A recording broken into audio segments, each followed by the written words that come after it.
I'm glad to have Vincent here in the 22nd District. I told him as we were walking through this building behind us that he probably doesn't feel too far from home. You know, a 1936 building, became a high school in 1942, and Dr. Kurian, the chairman of the board of the school board directors, Bob Sheridan, basically telling us how they're rope to rope. Their crisis intervention, they're doing the best they can. The school district has 17 buildings. We just went through one that has all kinds of challenges. Lavatory is locked up that can't be used, roof that's leaking, a gym that doesn't provide adequate capacity for the community. And yet, you know, to their credit, you know, the school board and the management of this school are doing a heck of a job with what they've got to give these kids, over 900, close to 1,000 kids in this school. You know, it's quite amazing. It's a beautiful asset, a beautiful old asset, but you know, the maintenance requirements on a building this old never change, especially when it's used as much as this community uses it. So I appreciate having Vincent here. I know he's committed to requiring the state to be a better partner with our school districts and deal with these challenges. It's been really instructional to be in Scranton. You know, we've got about 3,000 school buildings all across the state of Pennsylvania, and most of them, and at an alarming level, need very serious intervention. There are potential emergency issues that exist in many of these schools, okay? You know, we see some of the incredible work that's being done by the staff here just to keep everything together. It's graduation day, so, you know, they took their time out to host us and to take us around.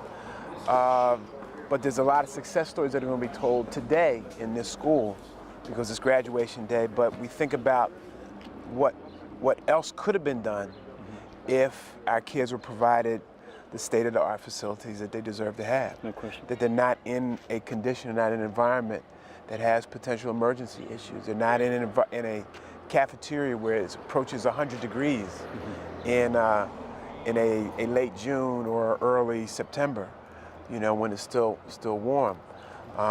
We walked around, what was it, I guess that was the third floor. And, you know, there's no real air circulating around up there, all right? You can feel it. Yeah. You know, and we wouldn't tolerate that as adults in our own work environment. Why should we expect the children to have to struggle through and be the best that they can be in environments that where they really deserve a lot better? Not conducive. You know? Yeah. So, you know, we're here in Scranton. We've been touring around the state. We've got some more places to go and visit to get a real bird's eye view of what the problems are and figure out how the state can be responsive, you know, relieve some of that local burden, right? And do what the state is supposed to do. You know, every child in Pennsylvania is according to the state constitution. I'm not making it up. Nope. All right? Every child in the state is entitled to a fair and equitable and efficient thorough education. And our job is to try to make sure that they have that. I think it's important to remember that the physical asset that is a school, particularly in an urban setting, is an asset that the entire community uses. The auditoriums that have performances in here, the gym that has athletic events, different civic events and things that the neighborhood and the community, they can't go anywhere else but here. So these facilities, in addition to providing public education for our kids, are critically important assets to the entire community, which is why it is necessary that we invest in their preservation and their upkeep and their continued use. And if you invest in that school, the pride that it generates in the community becomes obvious. When Scranton School District, and I really have to credit the school boards, present and past, that have made the tough decisions to bite the bullet, and sometimes depending on a tax base that can barely carry that burden, to consolidate schools, build modern facilities. The high school in Scranton is magnificent. They built a new facility up in Tripp Park, which was a consolidation of 3 schools. So they're mindful of the necessity for these investments, but I would tell you that those investments also build enormous pride and confidence in the community. And that's what we have to keep in mind. It's not just about September through June.